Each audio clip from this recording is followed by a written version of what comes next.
The time is 2025, March 1st. The place, Bank of America Stadium. And who is it, you ask? Why, it's you, of course, and Wilfried Zaha, and 70,000 of your closest friends. This is the Queen City Soccer Show.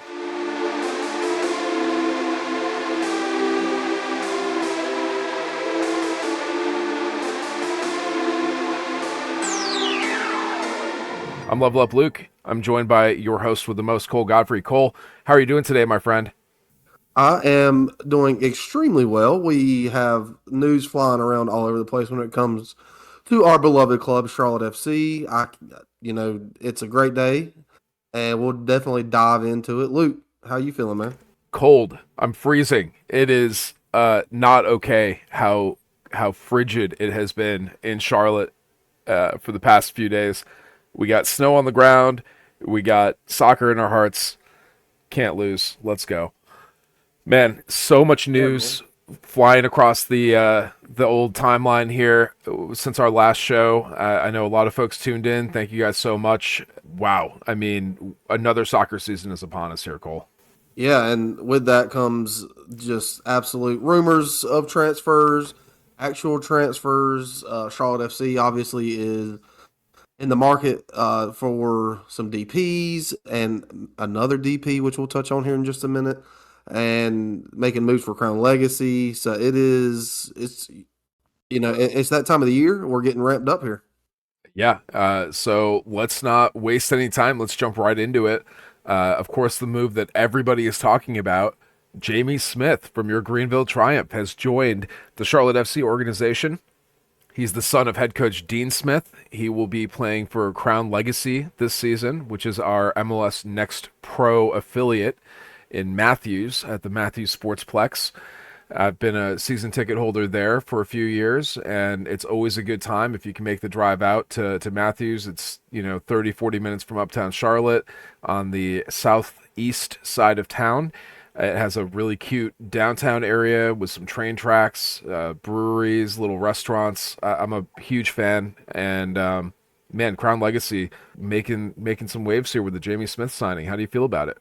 Yeah, I mean, obviously we know the aura that's around it with Jamie being Coach Smith's son. So, you know, there's going to be that aspect of it, but just from a player standpoint, obviously Jamie has spent the last few seasons down here in Greenville with the Triumph.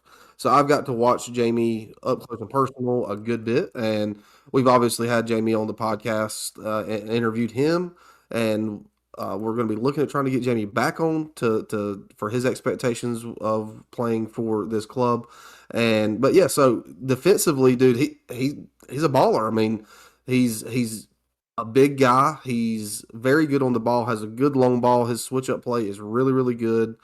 He scored a goal last season for the Triumph, just from about the halfway line. Honestly, it was all over anywhere you look for USL. USL was promoting it pretty big, and one thing that I can't he's got that dog in him. We hear that about a lot of players, but just seeing it up close and personal, that guy hates to lose, and you can just tell it in his demeanor.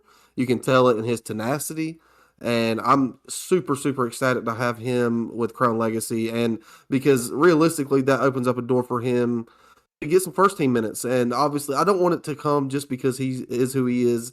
I want it to be something that he's actually worked towards. And I do think the talent is there once he gets in this system because defensively, he's a gem up player. Absolutely.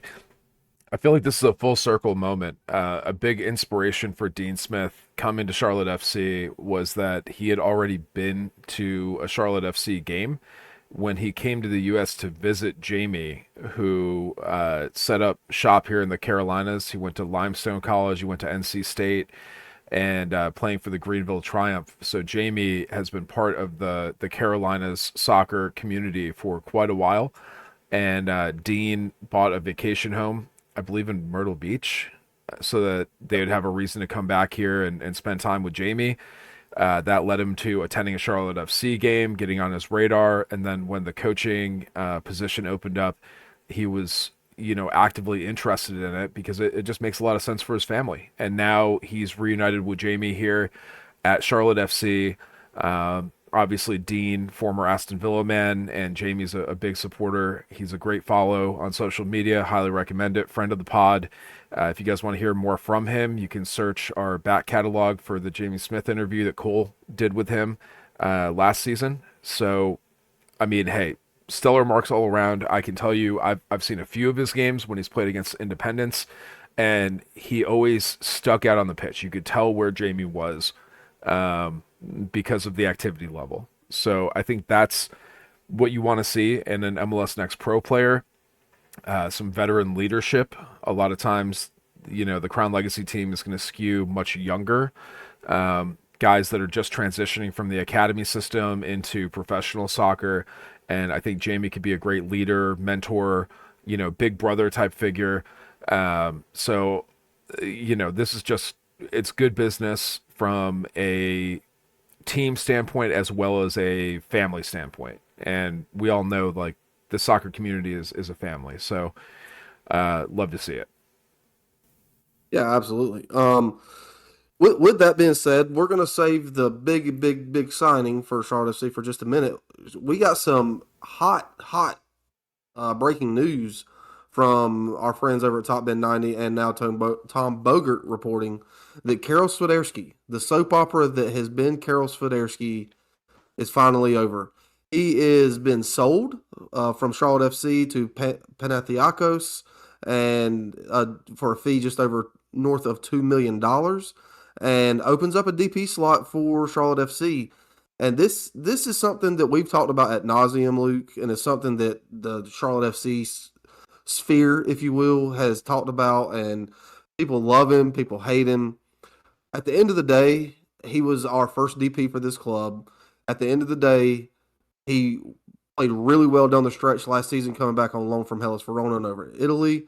And at the end of the day, he wanted to be in Europe, man. It is what it is. I'm happy for Karol that he gets to go back to where he wants to be, And from a Charlotte FC perspective, we get that DP spot opened up and we can potentially go after someone who wants to be at this club who makes more sense for Dean Smith's system. Luke, what's your thoughts on Karol finally getting going? Yeah, man, I've had a chance to kind of reflect on this since our last podcast. And, the haters will say that we have been perhaps too harsh with Karol.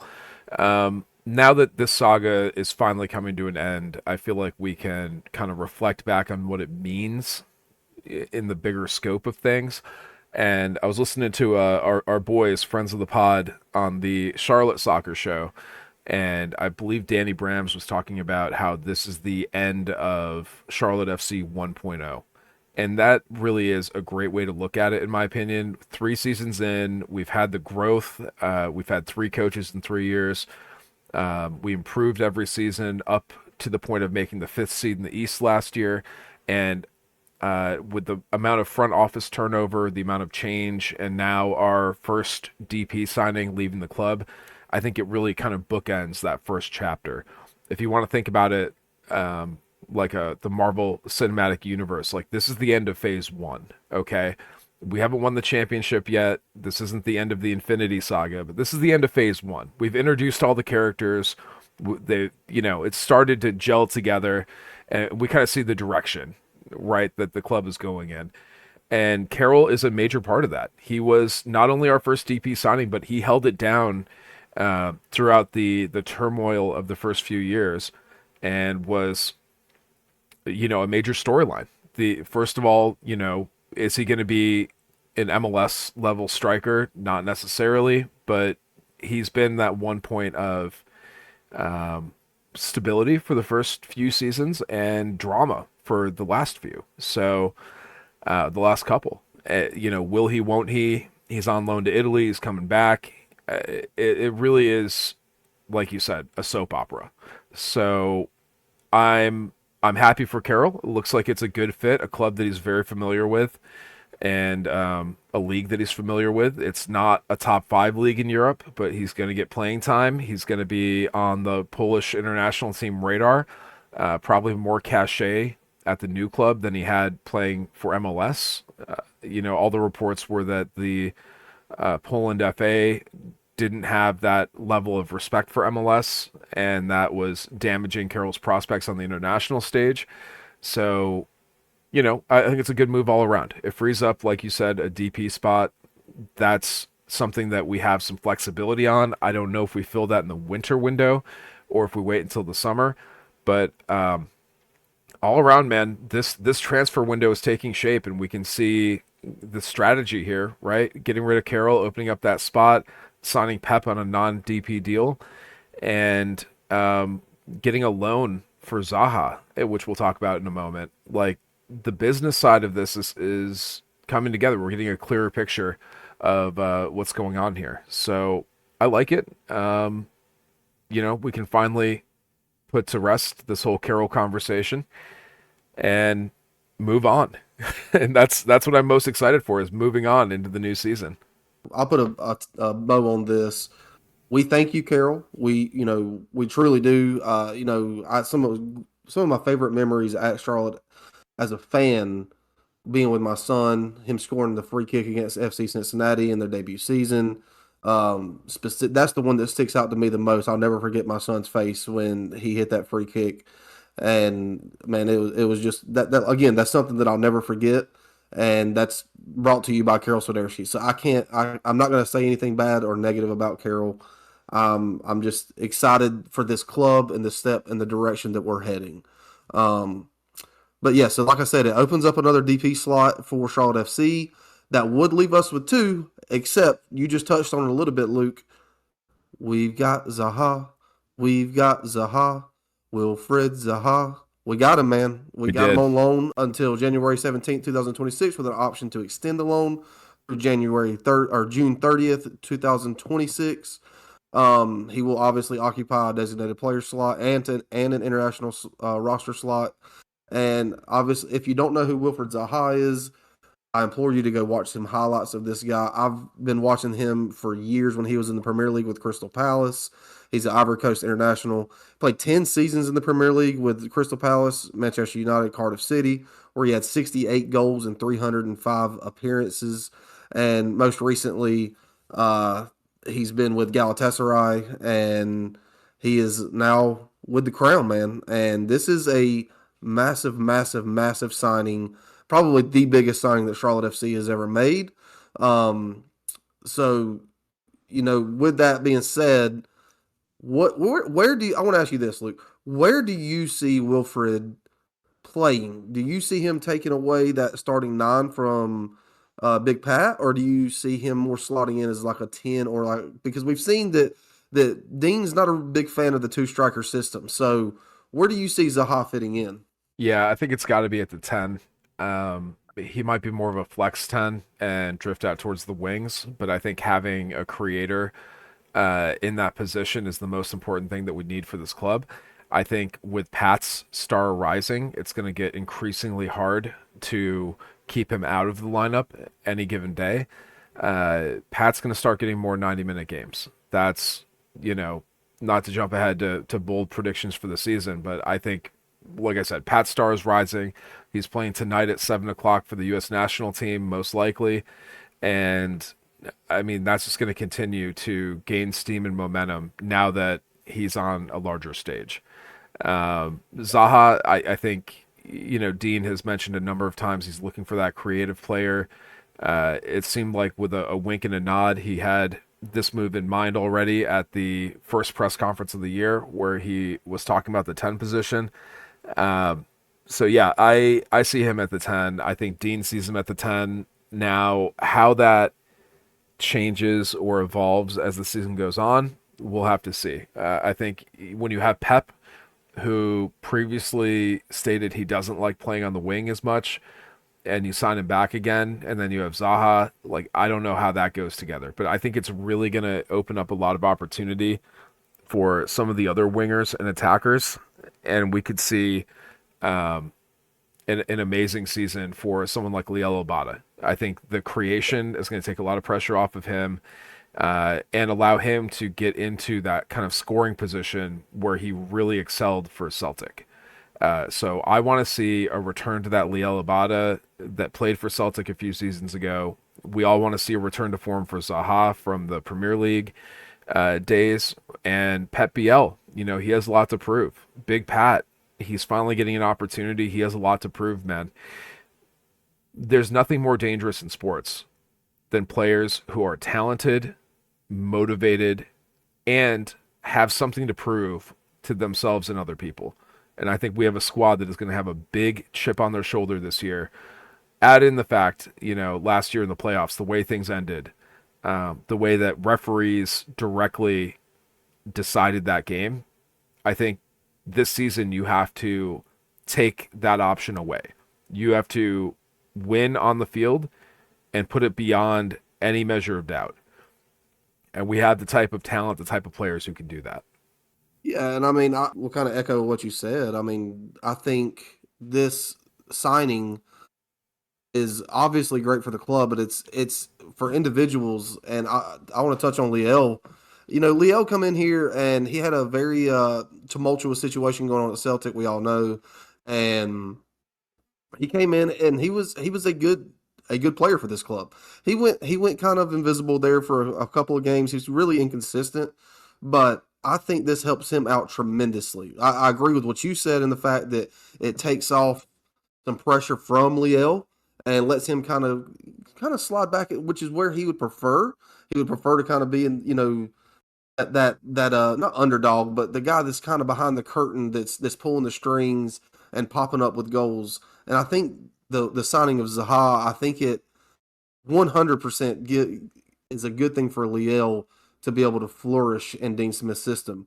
And not only for Liel, man, for Kerwin. We've seen, you know, obviously Kerwin got the new contract last season.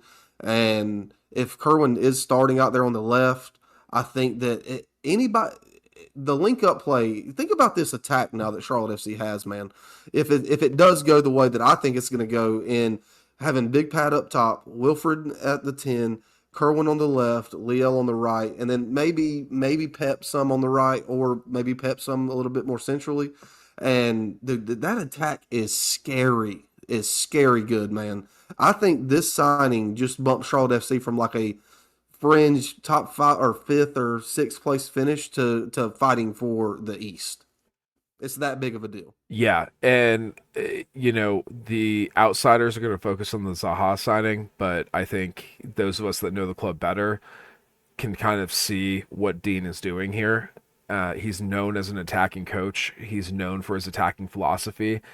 And coming in last year, we had kind of a bunch of mismatched pieces. We had a lot of talent, but it wasn't, you know, it was like when you're watching one of those cooking reality shows and they give them like three random ingredients and tell them to make a meal out of it. Uh, Dean was in that kind of position, and as a veteran, experienced coach, I think he focused on the right things in year one. Those things were culture, creating a strong spine for the team, and that defensive line. And that was really the base that he built out from, with a goalkeeper of the year performance from Christian Kalina, and you know, one of the top three, you can argue the exact position, back lines in the country. So we kept that back line intact. We're going to keep that defensive philosophy. I'm not sure if we're going to necessarily repeat the performance that we had last year defensively, because I think the play style is going to evolve. But now that we have added in these pieces, you know, we got Williamson in the middle, who's going to be a good relief piece. This relegates somebody like Vargas to that kind of relief piece as well, but we're building more attacking depth. We're still missing some depth at the 9, but Brandon Cambridge is back this year. I think he's underrated. You remember his first MLS debut appearance, I believe it was against Chicago. Two goals. It was a brace. I mean, there's a lot of talent here. We got Tavares, right? I mean, there's a lot of pieces here in the attack that are not going to have to carry the weight this year. And I think that's going to free them up to do some amazing things, coming in as super subs, maybe, you know, splitting some of that workload.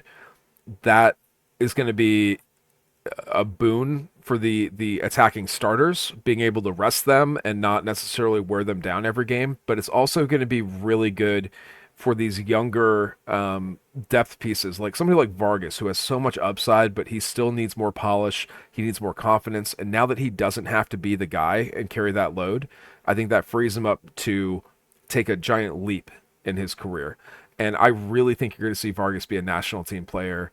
We're going to see him, like Pat, make some kind of a splash on the international stage at some point. And this can only help him, in my opinion. No, I mean 100%. And I think that having Zaha in here, it brings international eyes to Charlotte FC. I seen a thing, I don't know where I seen it at, but where Zaha's got 2.2 million followers on Instagram. Yeah. That's more. I think that's more than any club in MLS. So the fact of having him come here, the eyes that'll be on Charlotte. Obviously, it's not like a Lionel Messi or a Luis Suarez, but it is. This guy is going to change this club for the better, in my opinion. And and I don't. I want to. I also want to kind of hit on the fact that it was so important to have this deal done now and not in the summer. That way we can get this season, have him have a full preseason with Dean Smith, learning Dean Smith's style and schematics, and then having to go through this first part of this season, this first half, if you will, before summer, where a lot of times getting off to a hot start, man, it makes or breaks you.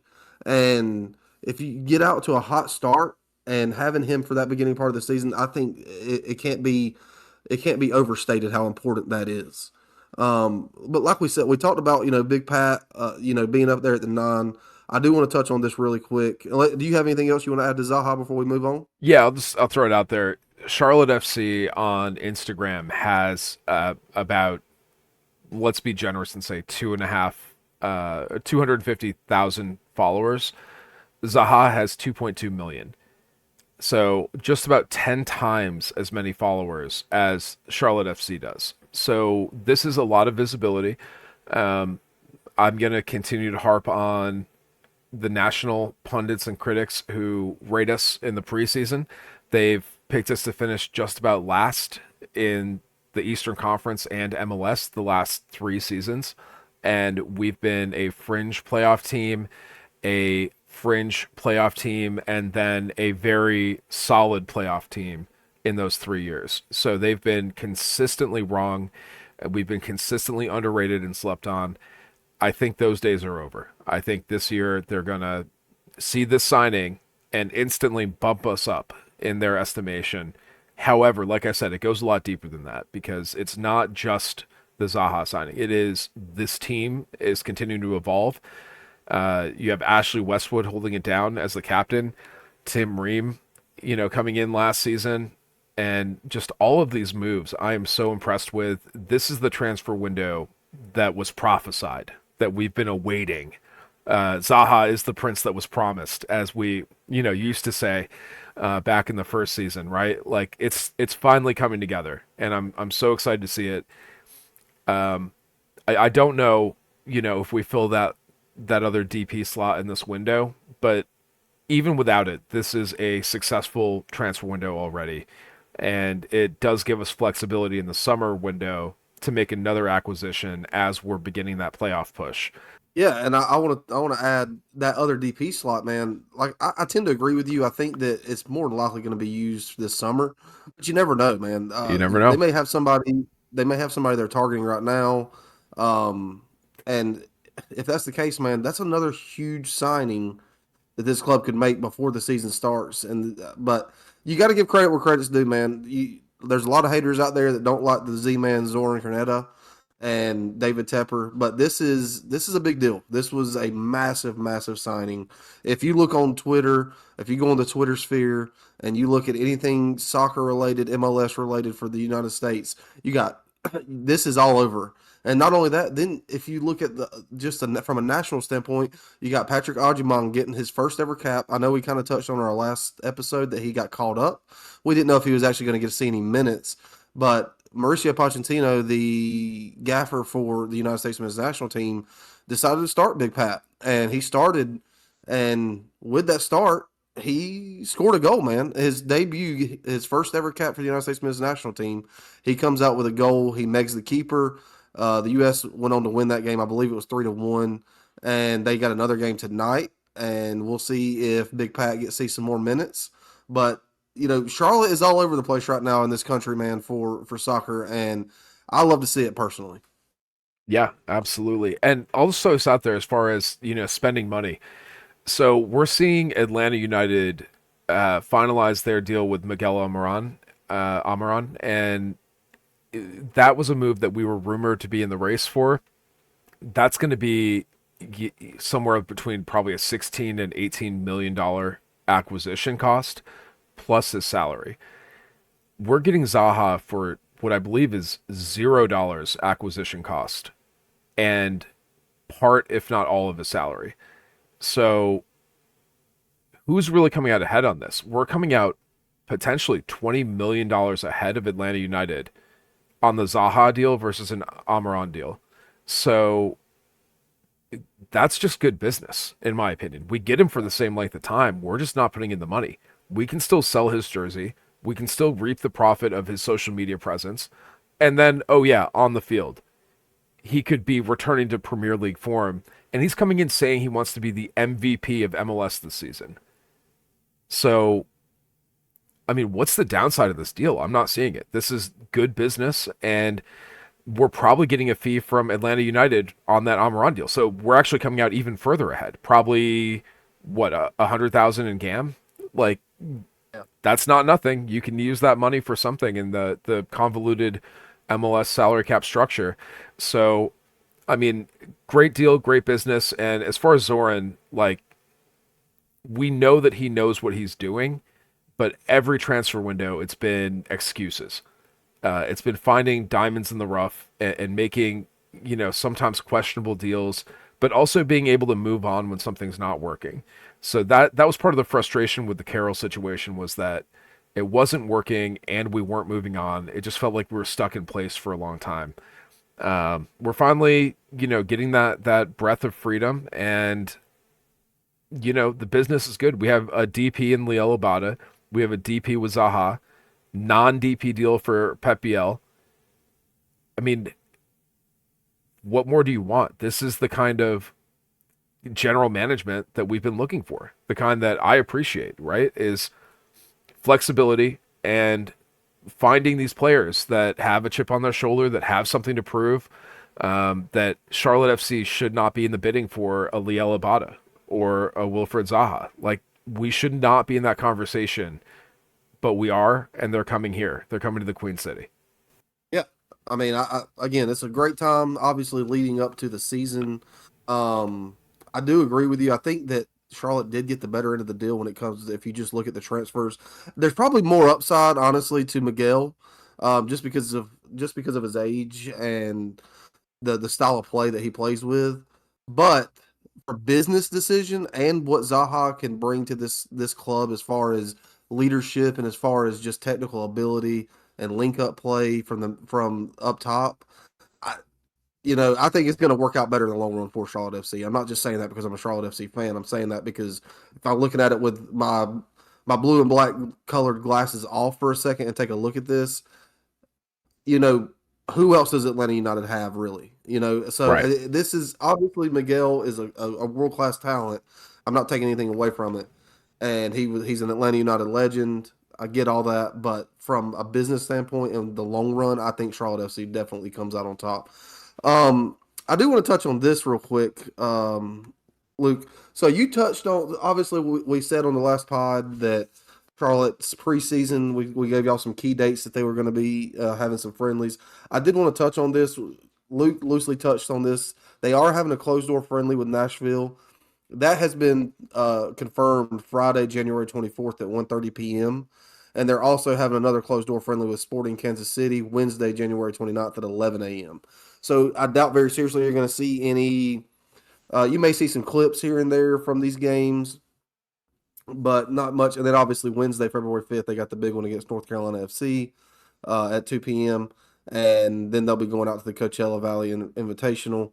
So, but they did add a match to that Coachella Valley Invitational where they will be playing Austin FC February 12th. That time is still to be determined. that is sandwiched in between the LA Galaxy and the Portland Timbers. So, I mean, it's coming up, Luke. We're almost here, man. That's 2 days. So, in 2 days, this Friday, Oh my God. there will be Charlotte FC soccer, man. Oh my God. I didn't even, man, time flies. I didn't even have that like registered in my head that that is coming up this week. Yep, it's here. We are here. We are upon it. Obviously, with rumors and news coming out, we're gonna try to stay on top of that for you guys. We kind of wanted to just hop on to do a pod specifically for the Karol, the Zaha, and then Big Pat getting some minutes with the USA. That was the main theme of this episode today, and hopefully we'll have some more, man. Some more signings here coming up in the near future. Absolutely, Cole. So just moving forward here, training camp's underway. The guys are in Florida. They're going to be heading out to California. They're coming back here to the Carolinas for that game against NCFC in the preseason. Big things are happening.